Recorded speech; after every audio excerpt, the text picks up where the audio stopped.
네, 여러분, 계속 이어서 좀 하겠습니다. 지금 우리 이제 상행위의 특칙 중에서도 이제 민법 총칙에 대한 특칙을 이제 공부하고 있습니다. 제가 다시 한번 이제 화면을 공유해 하겠습니다. 자, 그렇게 이제 민법 총칙 중에서도 우리가 이제 그 현명을 해야 되냐, 안 해야 되냐, 이것도 이제 중요하기 때문에 여러분들이 꼭 알아두시면 되겠습니다. 자, 그 다음에 본인 사망과 대리권의 존속 문제. 이제 여기서 보듯이 이제 본인이 사망하면 대리권이 뭐 존재할 의미가 있냐? 이걸 이제 말하고 있는 겁니다. 그래서 보시면 상인이 그 영업에 관해서 수여한 대리권은 본인 사망으로 소멸되지 않는다 이 말입니다. 알았죠? 왜? 또 상인이 이제 회사가 없어지다 하더라도 대리권 지배인들은 그대로 일을 하잖아요. 지점장들은. 그죠? 그걸 여러분 생각하시면 됩니다. 민법의 일반 원칙에 따라서 본인이 사망하면 대리권이 소멸합니다. 민법은. 그런데 이러한 민법 원칙에 따라 상업 사용이나 대리상의 권한이 본인 사명으로 당연히 소멸하게 되면 그 상속인이 대리권을 수될 때까지 기업의 활동을 중단될 수밖에 없습니다. 그렇죠? 오너들이 돌아가셨을 때. 그 대량적 경영적으로 이루어지는 상거래는 거래 당사자인 상인의 개성에 반영할 여지가 있기 때문에 이러한 결과는 몹시 부당하게 될 수 있습니다. 그 이유가 그래서 이러한 내용들이 나온다 이 말입니다. 이해되셨죠? 그래서 민법의 이제 대리권의 소멸 사유를 보시면 본인이 사망하거나 대리인이 사망하거나 대리인이 피성년 후견이 파산했을 때 소멸됩니다. 그래서 우리 이제 이렇게 본사, 대사, 대피, 대피파 이렇게 이제 보시면 됩니다. 민법에서는 본인이 사망하거나 대리인이 사망하거나 대리인이 피성년 후견인 파산한다. 이 대리인이 그 옛날에 금치산자였어요. 피성년 흑연인이. 그래서 이제 여기에 이제 용어가 이제 바뀌었죠. 내용도 많이 바뀌었고. 그래서 음, 피성년 후견인일 때 어떻게요? 파산한다. 그렇지만 우리 상법은 본사가 되어도 소멸하지 않는다 말은 본인이 상인이 이제 사망해도 대리권을 소멸하지 않는다. 그 지배권을 가진 사람이 계속 영업을 한다. 이해됐습니까? 이런 것들의 특징이다. 좀 다른데 상법하고 좀 반대, 아니 민법하고 상법이 좀 거의 똑같지만 이러한 부분에서는 이제 성법의 특성을 살려가지고 어떻게 된다? 좀 다르다. 이렇게 보시면 됩니다. 이해됐습니까?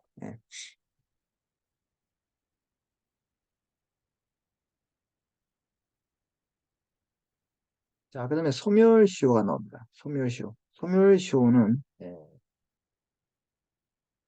시간적 흐름에 의해서 그 효력이 사라지는 거예요. 그럼 반대로 취득시효라는 게 있습니다. 취득시효는 반대로 이제 시간적 효력이 지남으로써 권리를 취득하는 거예요. 이게 반대 개념이죠. 그래서 시효 기간. 그래서 일정한 경우에 어느 기간 동안 그 권리를 행사하지 않았을 때는 그 권리가 박탈되는 제도를 상사시효 또는 민법에서는 민사시효를 합니다. 소멸시효를 하죠. 자, 상행위로 인한 채권.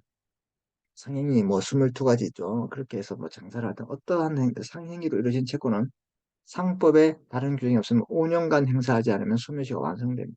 그래서 상법상 상행위로 인한 채권은 상사소멸시효는 5년이다. 이렇게 여러분이 기억하시면 됩니다. 그러나 다른 법령이 이보다 단기 시효 규정이 있는 때는 그 규정에 의한다 이 말입니다. 더 짧게 규정되어 있으면 그 법에 따른 거예요. 일반적인 게 그렇다. 이 규정은 법률 관계를 신속한 종결을 위해서 규정한 거고 상거래는 대량적으로 이루어지기 때문에 발생한 법률 관계를 신속하게 종결해야 할 필요가 있기 때문에 소멸시효를 크게 단축시키는 것이다 이 말입니다. 단기 규정이 있을 땐 그 규정에 의해야 한다고 이로써 상법 121조 121의 수두한다. 이건 1년입니다. 그럼 이런 규정에서 원래 5년간 하야 되는데 별도의 규정에서 1년짜리가 있다 그러면 그 1년을 하는 거예요. 무슨 말인지 이해됐죠? 보험금 청구권 또는 적립금 반환금은 3년이고 그럼 3년이야. 보험료 청구권 1년간, 민법은 3년간, 164조는 1년간 이렇게 되어 있어요. 자, 그래서 민법 같은 경우에는 민법의 일반 채권은 바로 10년이에요. 길죠? 민법은. 또 소유권 이외의 재산권은 20년이에요. 또 3년짜리 변호사 비용 같은 거, 음식점, 학원비는 1년짜리예요. 상법의 일반 채권은 10년이 아니라 5년이죠. 아까 봤듯이 3년짜리가 있고 2년짜리가 있고 1년짜리가 있어요. 그래서 1년짜리 있고 3년짜리도 있고 2년짜리도 있어요. 영업 양도 같은 경우에. 우리 영업 양도에 2년 한도 했잖아, 저번 시간에. 그다음에 6개월짜리도 있어요. 와, 대리상하고 공동적격법에 대한 그 책임의 소멸시효가 이제 6개월짜리가 나옵니다. 6개월짜리도 있다. 그러니까 좀 짧아요. 그죠? 일반 채권도 10년에 비해서 5년이고 뭐 3년, 2년짜리는 있지만 1년짜리도 있지만 특히 6개월짜리가 있다는 게 좀 특이하죠. 예.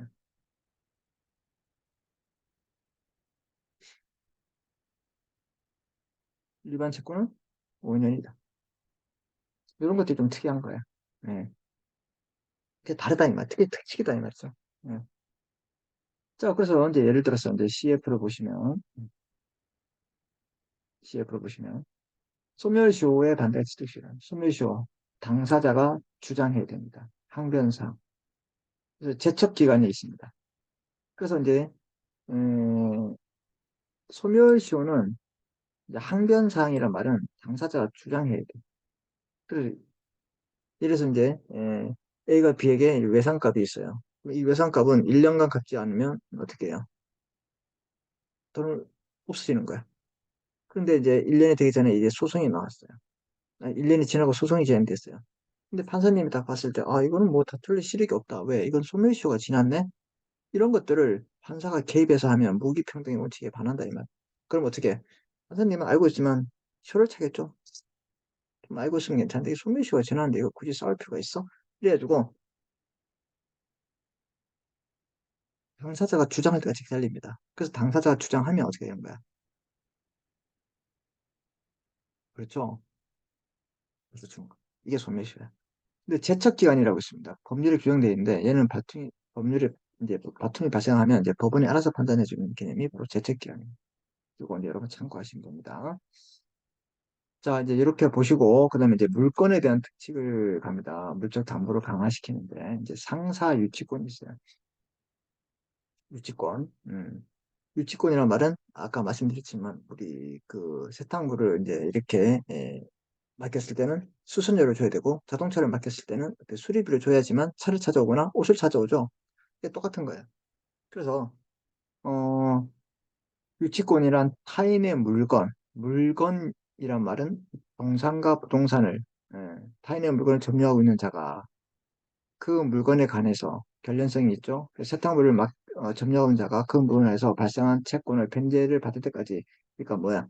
변제를 받을 때까지란 말은 세탁 비용을 받거나 그다음에 자동차 수리 비용을 받을 때까지 그 물건을 유치하고 그 물건을 유치하고 이로써 채권을 변제를 간접적으로 강제하는 것을 말하고 있습니다. 그러니까 상법은 상인 간의 상행위로 인한 채권이 변제가 있을 때 채권자는 변제를 받을 때까지 그 채무에 대한 상행위로 자기의 점유에 있는 채무자 소유의 물건 또는 유거증권을 유치할 수 있습니다. 이 유치권이다 이 말이야 이것도. 그래서 당사자가 다른 약정이 있으면 그렇지 않습니다. 왜 그럴까요? 예, 이미 규정했죠. 이러한 규정은 상사 채권의 물적 담보를 강화하기 위해서 유치권의 요건을 완화하고 있다. 이게 중요하고 있어요. 민법은 이제 유치권의 요건이 바로 이 물건에 이 세탁물이면 이 세탁물에 관해서만 유치할 수 있어요. 근데 상법은 결련성을 요하지 않기 때문에 이 물건이 아니라 다른 걸 맡겼으면 다른 것도 유치할 수 있는 게 특칙이다 이 말입니다. 제가 설명하는 거 잘 들으셨죠? 네, 이런 것들을 잘 기억하셔야 돼요.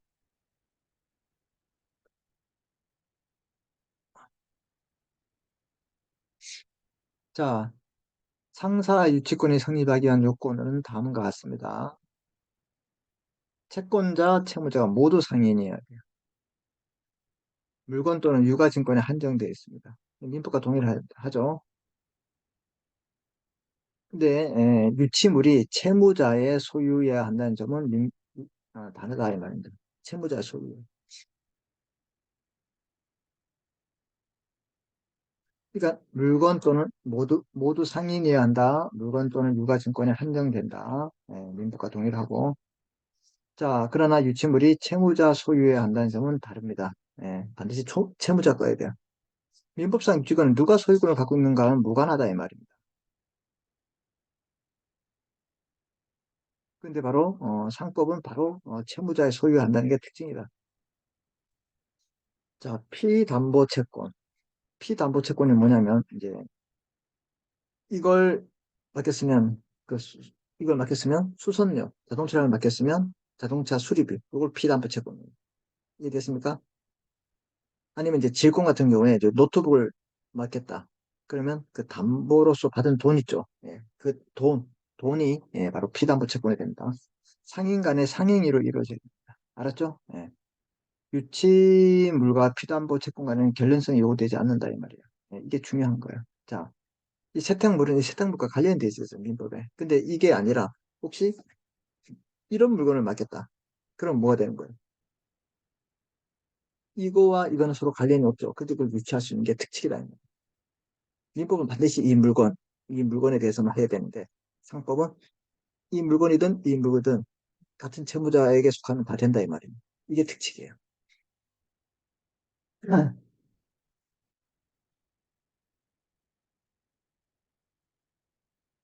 자, 그래서 민법상 유치권은 피담보채권이 채권자의 점유하는 목적물에 관한 생각 것일 때 인정되지만 상사 유치권은 목적물이 채무자의 소유일 것이면 그런 결론 관계는 없어도 됩니다. 그러니까 채무자 소유이면 된다 이 말입니다. 이거 꼭 중요합니다. 너무 중요합니다. 이거.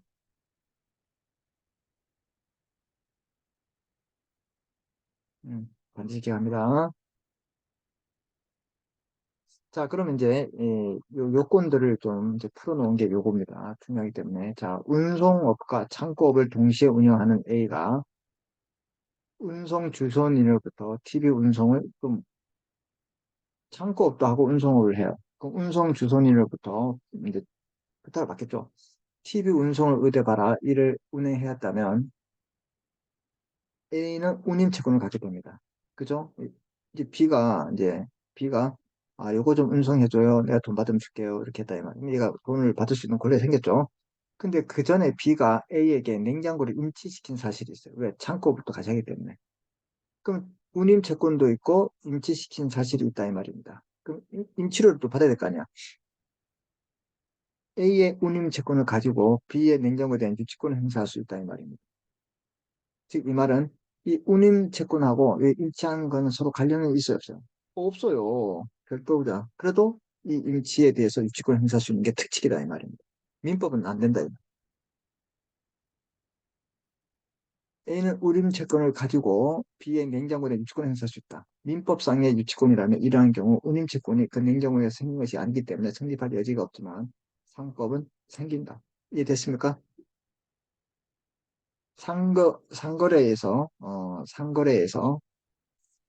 상거래에서 예,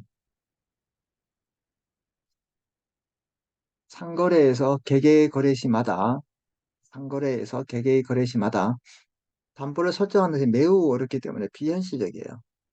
네, 상거래는 우리 이제 민법에서는 이제 뭐 한 번 일회성 정도만 만족하면 되는데 이 상법은 계속 반복하기 때문에 늘 할 때마다 이렇게 한다는 건 이제 문제 있죠. 비현실적이기 때문에 채권자가 거래상에 점유가 된 채무자의 소유의 물건이었다면 그에 관해 대하여 널리 유치권을 인정하면 됩니다. 그래서 상사 유치권의 핵심은 결련성이 없고 채무자 소유면 돼. 민사 유치권은 결련성이 있고 소유는 제한이 없어. 이게 가장 큰 핵심이에요. 이게. 이걸 아느냐 모르느냐가 관건이다. 이해됐어요? 네.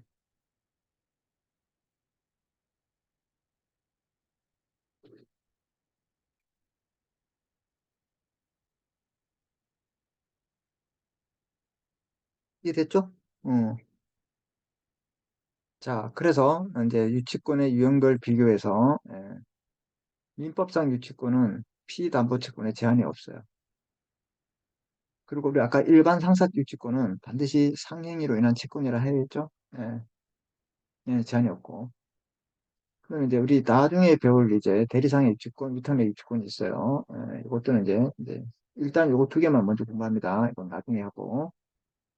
유치물의 소유권은 제한이 없어요. 누구든 제한이 없단 말은 누구 거든지 상관없어. 근데 이건 반드시 누구 거? 채무자 소유예요. 아까 얘기했잖아요. 결련성을 필요하냐면 결련성 필요 없어요.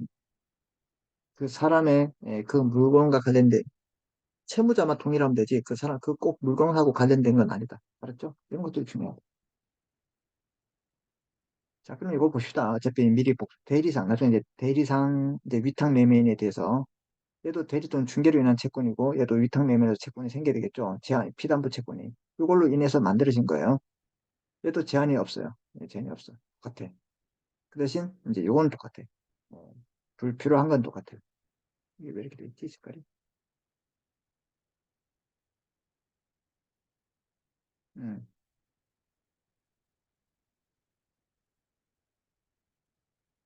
그래서 이제 대리상하고 유치권은 민법하고 똑같은데 뭐만 똑같냐면 피담보의 결련성만 없고 상법이기 때문에 상법. 그 나머지는 이제 민법하고 똑같아요. 근데 상사 유치권은 특히 다르죠. 상행이론 채권이고 유치물은 제한이 없죠. 채무자 소유고 불필요하다. 이 두 가지 꼭 기억합니다. 이해됐습니까? 예. 나머지는 몰라도 돼요. 예. 자, 그 다음에 이제 유지리 계약이 나오죠. 유지리 계약. 유지리 계약. 질권 계약이에요. 질권은 이제 전담포 이런 거 말하고 있습니다. 예를 들어서 이제 이 노트북을 맡기면서 돈 50만 원 빌렸다. 그럼 내가 그 아저씨가 이제 질권 이제 설정자란 말은 원물 소유자고 권자란 말은 권리를 행사할 수 있는 거예요. 그럼 제가 이걸 맡겼을 땐 저는 설정자가 되고 아저씨는 질권자가 되는 거예요. 그래서 만약에 이걸 제가 계속 맡겼는데 돈을 안 줬어. 그럼 아저씨가 소유권을 취득할 수 있어? 못합니다. 민법은. 잘 들으세요. 그런데 또 상법은 다르다 이 말입니다. 그래서 전담포 같은 거 생각하시면 돼요. 자, 그래서 여기 민법 339조는 상행위로 인한 채권을 담보하기 위해서 설정한 채권에 적용하지 아니한다. 즉 민법은 유지리 계약이 이용 안 된다. 이 사람이 돈을 안 갚았대도 소유권을 가지지 못한다 이 뜻이야. 자, 민법 339조는 질권 설정자, 설권자는 이제 설정자가 제가 뭐라고 그랬어요?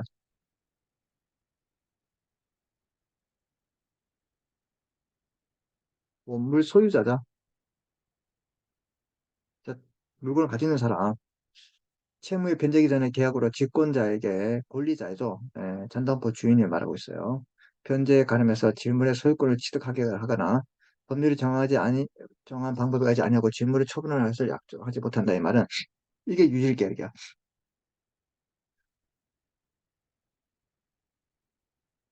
아저씨 내가 이거 빌려줍니다.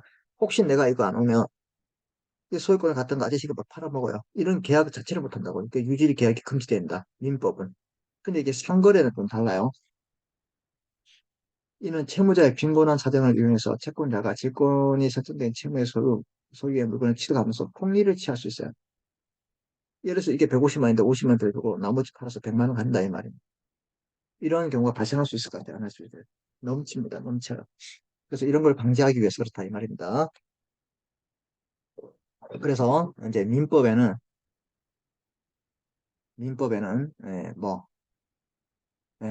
이렇게 유질계약이 금지되고 있습니다. 그러나 상법은 상인이 일정한 수준의 경제력을 갖추고 있고 합리적 판단을 할 수 있는 사람으로 예정되기 때문에 법의 휴현적 그 기능을 표현하기 때문에 유리계약에 허용됩니다. 민법은 된다. 금융 조달이 원활하고 쉽게 이루어지도록 배라는 취지이다 이 말입니다. 그 제가 이렇게 했죠.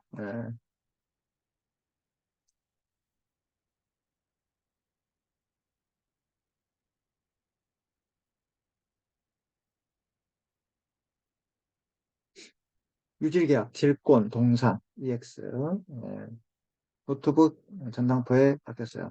피담보 채권 30만 을 빌렸어요. 변제지 않았어요. 노트북의 소유권 전당포 주인이 갖느냐? 민법은 안 돼요. 상법은 가능하다. 만약 A가 노트북의 질권자 전당포 주인이 A가 노트북 소유자 설정자와 전도포 주인 직권자의 관계에서 가능하다 이 말입니다. 그래서 설정자란 말은 우리가 원물 소유자를 말하고 있다. 권자는 권리자를 말하고 있죠. 이런 관계. 자, 이런 관계를 보시면 이제 어느 정도 여러분들이 이제 물건에 대해서는 두 가지가 중요하다. 민법 총칙에서는 대리와 이제 소멸시효가 중요시하고 물권에서는 유치권과 질권. 이제 그 다음에 채권에서는 이제 계약에 있는 내용도 쭉 볼 겁니다. 알았죠? 계약은 이제 되게 많아요.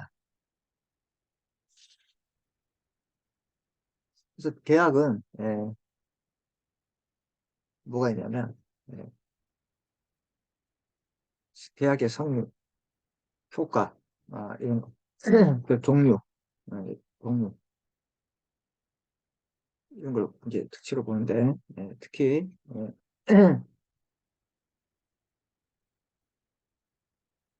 계약에 성립하기 위해서는 이제 청약 먼저 의사표시를 하죠. 사라고 합치가 되면 됩니다. 효과 이제 그다음에 또 계약의 종류 민법의 계약의 종류는 이제 15개 틀이 있습니다. 15종의 전형 계약이 있어요.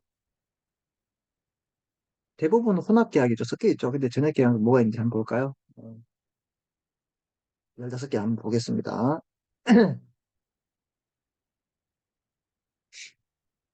매매, 예, 교환, 증여, 사용대차, 임대차, 소비대차,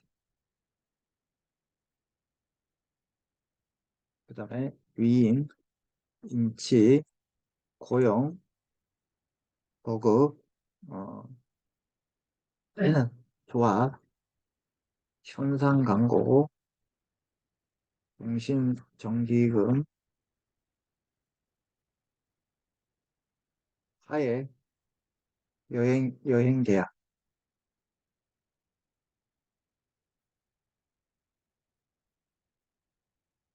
보시면 하나, 둘, 셋, 넷, 다섯, 여섯, 일곱, 여덟, 아홉, 열, 하나, 열둘, 열세, 열네, 15개. 이렇게 15개 됩니다. 15개. 이게 틀에 박힌 계약이다 이 말이에요. 보통 이런 것들이 이제 혼합해서 일어나는 혼합 계약이죠. 그래서 이제 계약의 성립과 효과, 종류에 대해서 우리가 공부하는데 뭐 계약의 성립에 대해서 이제 특칙이 있겠죠. 종류에 대해서 자 매매는 서로 이제 서로 사고 팔 때 매매 아시죠? 그다음에 교환은 서로 맞바꿀 때 증여는 아시죠? 무상으로 주고 일단 조건을 붙일 수 있죠. 사용대차 빌려주는 거, 소비대차 빌려주는 거, 임대차 뭐 주택을 빌려주는 주택임대차, 상가를 빌려주는 상가임대차 빌려주는 거예요. 대가를 받겠죠. 위임, 우리 변호사 선임하는 거, 그 다음에 임치, 맡기는 거, 고용, 아시죠? 사람을 쓰는 거, 도구, 일을 시키는 거, 조합, 우리 조합은 공동사업할 때, 현상 광고, 우리 뭐 강아지를 찾아주세요 이런 것들, 종신정기금, 내가 끝까지 너에게 돈을 주겠다, 화해하는 거, 서로 화해, 여행계약 이런 것들이 됩니다. 이해되셨죠, 여러분? 네, 이런 것들 여러분이 좀 알고 계시면 될 것 같아요. 자, 그래서 이렇게 다 했고, 이제 채권에 대해서 이제 공부합니다. 채권에. 이제 채권은 이제 계약의 성립이에요. 딱 나오잖아요. 계약의 성립. 계약이 성립하기 위해서는 의사표시 합치가 있습니다. 이거 살래요? 사겠습니다. 그럼 계약서는 왜 써? 이건 이제 계약서는 나중에 증거 자료로 하기 위해서. 그럼 계약 청약을 할 때, 이걸 3억에 사세요. 근데 이 사람이 예, 알겠습니다. 하시지만, 이걸 3억에 사세요. 아니요. 2억에 팔면 안 될까요? 그럼 그 청약을 거절하고 새로운 청약을 한 거야. 맞지? 그러면 이게 가까이 대하자 간에는 가능하지만 멀리 떨어지는 사람은 어떻게 할 것인가? 알았죠? 네, 그런 것들.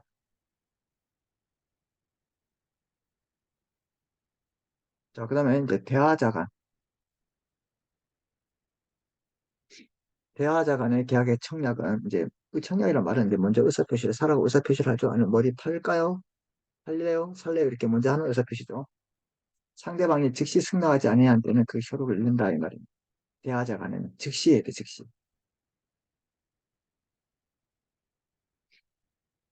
민법은 뭐 한 달간에 뭐 예를 들면서 이 집 사실래요? 예. 한 달간 말미에 드리겠습니다. 뭘 할 수 있죠. 근데 1년 있다가 사겠다. 그건 말 안 되죠. 근데 민법은 즉시 해야 돼. 여기서 대화자란 당사자 상호 간에 즉시 상대방의 의사 표시를 알 수 있는 상태를 말하고 지리적 근접성은 문제되지 않는다. 미국에 있는 사람하고 우리가 동영상, 영상 통화로 이렇게 하면서 어떻게 해요? 의사 표시 할 수 있어? 그럼 대하자야. 강원도 산골 오지에 있는데 연락이 안 돼. 왜? 전화가 안 되죠. 그럼 그 사람은 격지자야.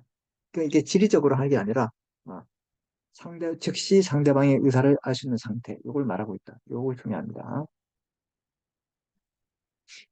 컴퓨터 통신은 화상회의, 전화수단을 해서 대화자가 아니다. 민법상으로 대화자의 청약은 대화가 계속되는 동안에만 종속하고 있는 것을 보기 때문에 특칙이라보다는 일반 문칙을 명시한 것이다.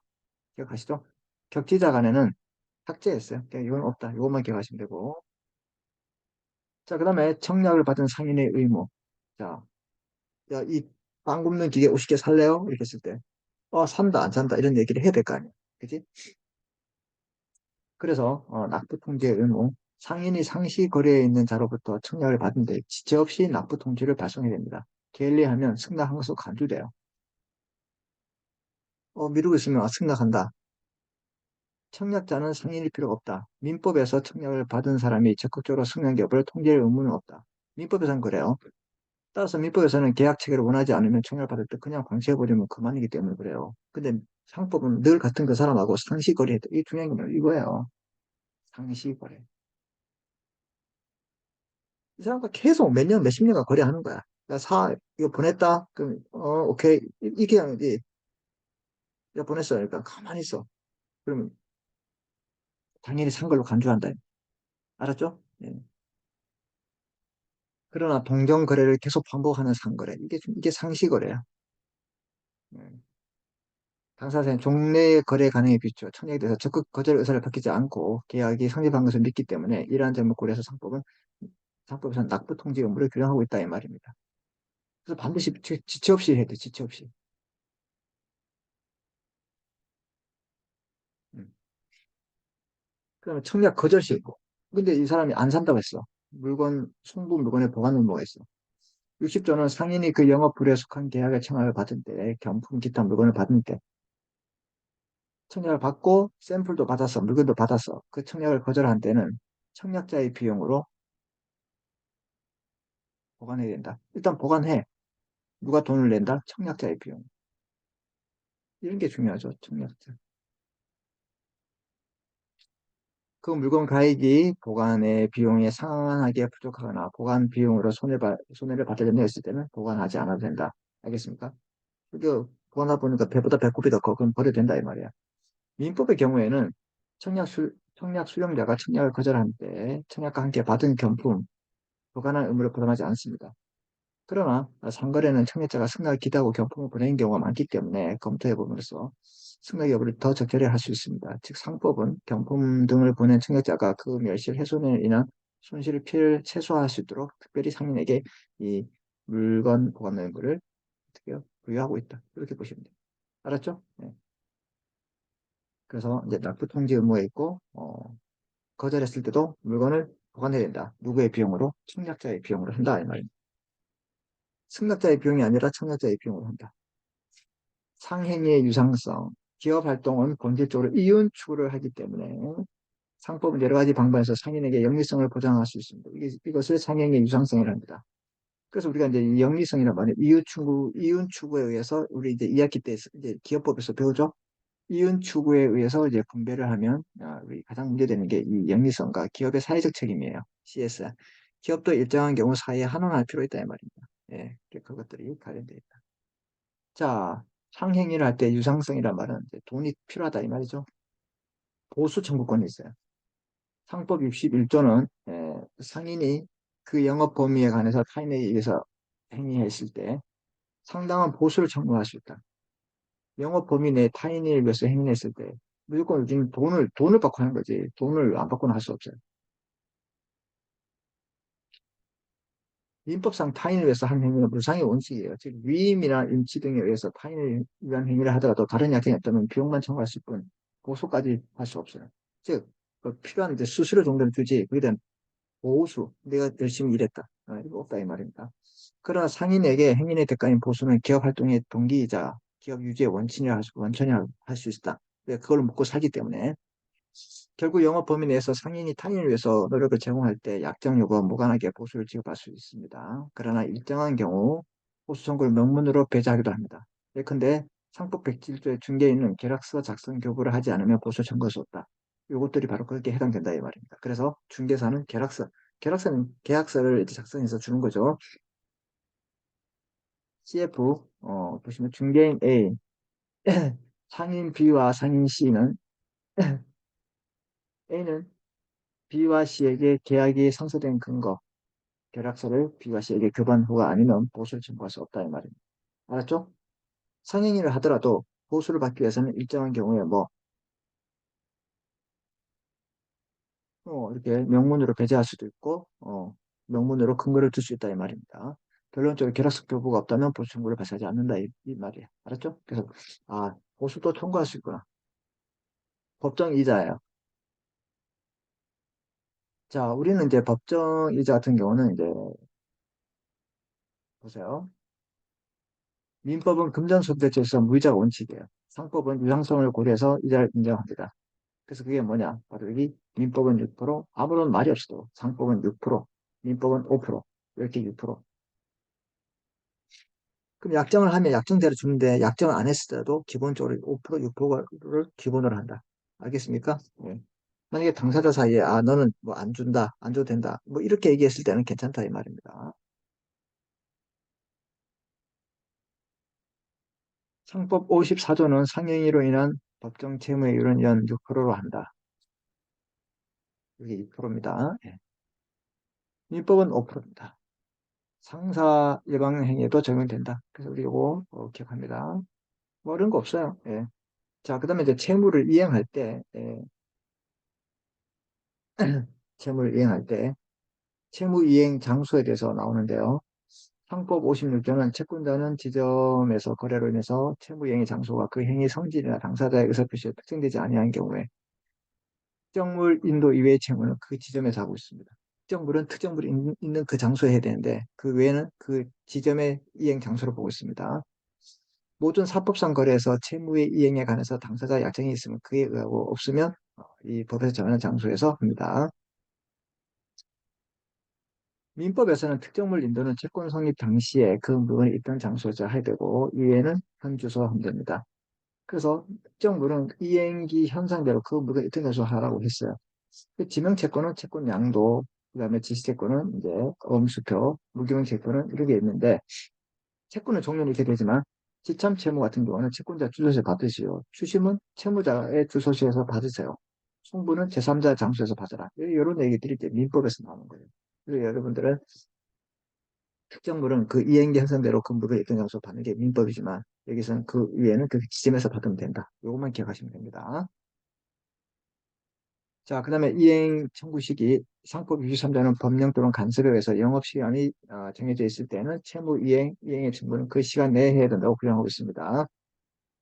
또 금융기관이나 백화점 같이 뭐 다르게 정해져 있으면 뭐 많이 하죠. 우리 거기에 따라서.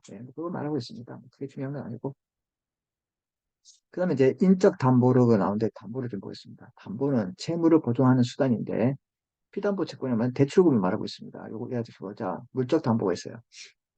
물적 담보 우리 유치권 있죠? 유치권. 물건 또는 물건. 지금 뭐야? 예, 물건은 뭐야? 동산하고 부동산이 있었죠? 또 이거 여기에 대해서 질권은 전당포, 아파트. 만약 피담보 채권을 변제하지 않을 경우 임의 경매, 강제 경매 채권을 만족을 얻는다 이 말입니다. 경매를 하죠. 어떤 경매? 임의 경매를 합니다. 강제 경매 아니라 임의 경매. 그래서 이 물적 담보가 있고 인적 담보는 연대채무 갑이 3천만 원. 어떻게요? 3천 갑이 연대채무라고 해서 3천만 원에 대한 자동차를 ABC가 샀어. 그러면 갑은 보세요. 갑의 입장은 어느 누구에 3천을 주장할 수 있어. 이렇게. 이거 만약에 분할채권이면 천만 원, 천만 원 골치 아파요. 얘 천만 원 안 주고 받고 안 받고 이래주고 같이 묶어놔야 돼. 그럼 얘는 갑의 A에게 다 3천만 원 다 달랄 수 있고 B에게 달랄 수 있고 C에게 달랄 수 있어요. 그 다 달랄 수 있냐? 다 달랄 수 있어. 그런데 어느 한 사람이 채권을 만족하면 다른 사람에게 달라지 않지. 그럼 나머지 채권을 갚은 사람은 요 사람에게 천만 원씩 구상권을 행사하는 거야. 알았죠? 그럼 연대 보증은 이제 을병정 관계를 말하고 있어요. 즉 말하면 아 다시 보시면 또 보증연대가 있는데 채권자가 있고 보증인 이렇게 그다음에 보증인 2명 병정을 생겼어. 그래서 갑과 을과 병, 어, 요 사람들을 이제 뭐야 연대 보증, 을병정, 연대 보증. 그리고 병정 관계.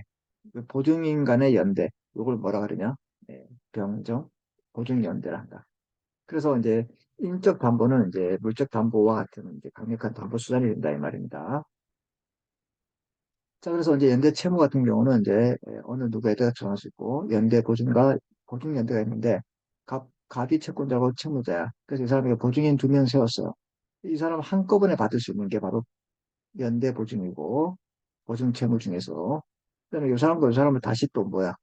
보증이라는 것을 보증 연대를 합니다. 자, 상법이 57조에서 다수 당사자와 보증의 연대 책임을 지고 있습니다. 채권자 보호하거나 이것은 이제 기업의 금융을 원활히 하기 위해서 그렇다 이 말입니다. 연대 채무의 특징, 연대 채무가 뭔지 아시겠죠? 이렇게 3천만 원을 ABC에 팔았는데 함께 묶어놨다.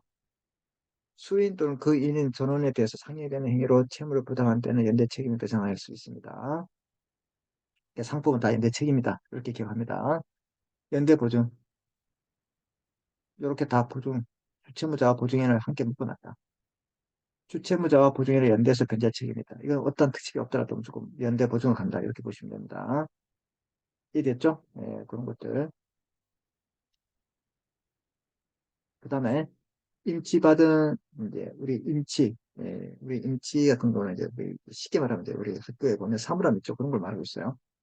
저 무상인데 유상 임치인이 있습니다. 상법 62조에서 지금 여기서는 제가 이제 체크해 드린 부분만 보시면 됩니다.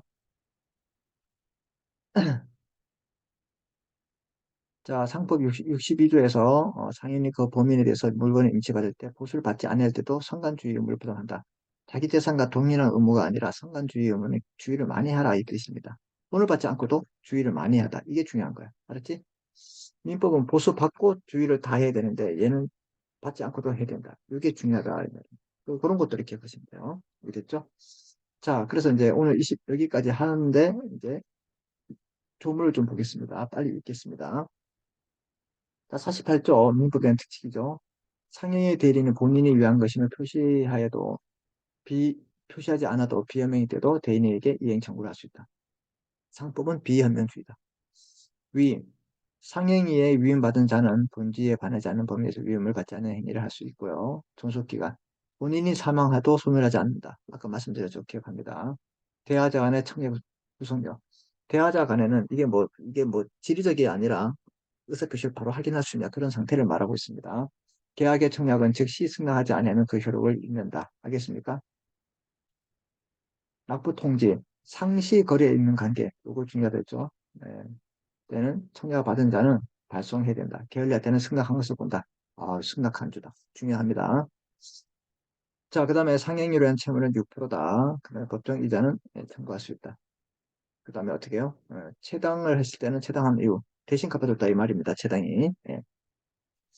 지점에 대해서 특정되지 않았을 때는 특정물 채권에서는 지점으로 장소로 본다. 아까 봤던 내용이고.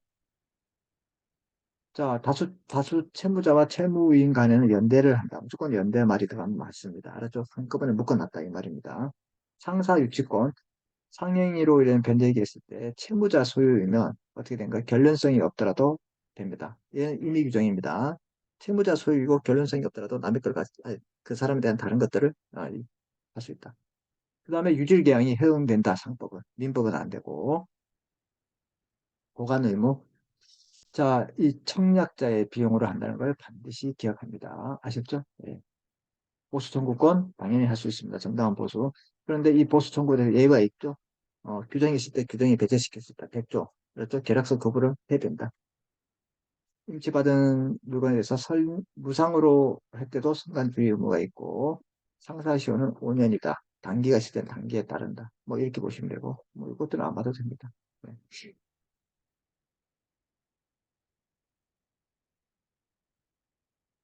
자, 그래서 이제 여기까지 아마 시험 범위가 되니까 여러분 이제 공부 잘 하시고 궁금한 거 물어보시면 될 것 같아요. 여기까지 이제 반복해서 보시고 알았죠? 또 일정을 또 다시 제가 공지해 드리겠습니다. 중간고사에 대해서 거기에 대해서 여러분이 이제 우리 LMS E클래스 와서 이제 확인하시면 될 것 같습니다. 자, 반복 잘 하시고 열공하세요. 수고했습니다.